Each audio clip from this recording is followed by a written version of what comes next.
Com tensão entre Congresso e o STF em meio a um embate sobre as emendas parlamentares. Na semana passada, o presidente da Câmara, Arthur Lira, destravou a PEC que limita os poderes dos ministros do STF de Brasília. A gente conversa com ele, com João Pedro Melo. Bom dia, JP. Oi, Carlinha, bom dia para você, bom dia para todo mundo que está nos acompanhando. Pois é, a expectativa pelos próximos passos, a respeito desse embate entre Supremo Tribunal Federal e Congresso Nacional. Depois que o Supremo confirmou a decisão do ministro Flávio Dino, nessa decisão liminar, o que ele destacou? Foi referendada pelo plenário virtual, ele suspendeu a execução de emendas impositivas até que o Congresso estabeleça regras de transparência na liberação desse dinheiro, ou seja, desses recursos. Elas foram aprovadas em 2015 e possuem execução obrigatória, ou seja, devem ser pagas pelo Poder Executivo. Obviamente, essa suspensão repercutiu entre os deputados, principalmente no plenário da Câmara, mesmo em uma semana um pouco mais esvaziada. O relator da proposta, que permitiu reservar recursos de emendas parlamentares para serem usados em catástrofes, o deputado Gilson Daniel, defendeu que muitas entidades esperam os repasses dos parlamentares e que as emendas já são transparentes. O deputado Chico Alencar defendeu a medida do ministro Flávio Dino. E a gente teve, então, a Comissão de Constituição e Justiça da Câmara dos Deputados, que deve analisar ao longo dos próximos dias, colocou essa questão na pauta, que são propostas de emenda à Constituição que atingem decisões tomadas por ministros do Supremo Tribunal Federal. Uma delas proíbe que decisões monocráticas de ministros, desembargadores e juízes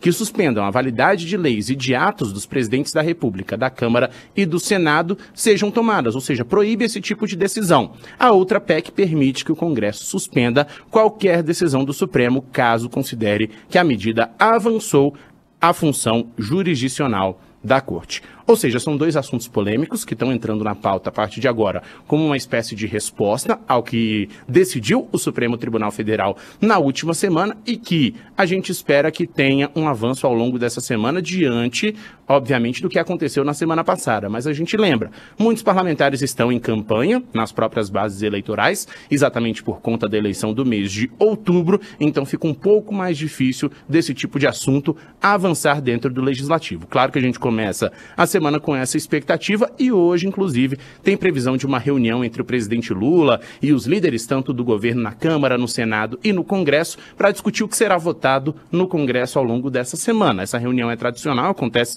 toda segunda-feira e, obviamente, que esse assunto também deve ser tratado nessa reunião.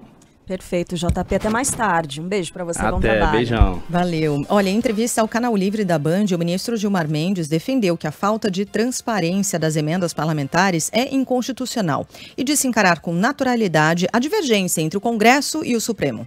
Porque o judiciário acaba sendo a última palavra. Nunca é a última palavra, mas é a última palavra num dado procedimento. Porque depois de que tudo foi votado, ele pode dizer se aquilo é compatível ou não com a Constituição. É claro que depois isso evolui nesse contexto. E dependendo do tipo de matéria de que se cuida, sempre se tem algum tipo de rusga, de incompreensão, como nesse momento se tem. Sobre as denúncias que questionam atos de Alexandre de Moraes no inquérito das fake news, Gilmar Mendes afirma que não vê irregularidades. O ministro argumenta que o colega tinha por objetivo combater pessoas que agiam contra a democracia e entende que Alexandre de Moraes agiu no exercício das funções. Não vimos nenhuma irregularidade. No caso específico em que havia investigações correndo e também na Justiça Eleitoral, o presidente do TSE era o ministro Alexandre. E o relator do caso que nós abrimos em 2019, o inquérito das fake news, era também o ministro relator. E havia, então, essa cooperação nessa atividade. Gilmar Mendes também foi questionado sobre o marco temporal de terras indígenas. O tema passou pelo STF e voltou após decisão do Congresso Nacional. Ele revela que chamou as partes interessadas para construir uma solução que garanta segurança a propriedades. O ministro cobrou racionalidade e menos ideologia. São questões que precisam ser discutidas e matizadas. Vejam vocês, nós estávamos com um embate recentemente, aparentemente foi resolvido, em Altazes, aqui no Amazonas. para exploração de potássio, que nem estava em área indígena, vizinho à área indígena.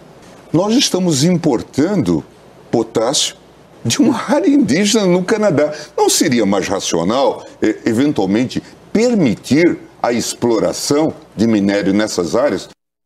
Reprise do Canal Livre você acompanha hoje aqui na Band News FM, logo depois do Jornal da Noite. Os usuários do Twitter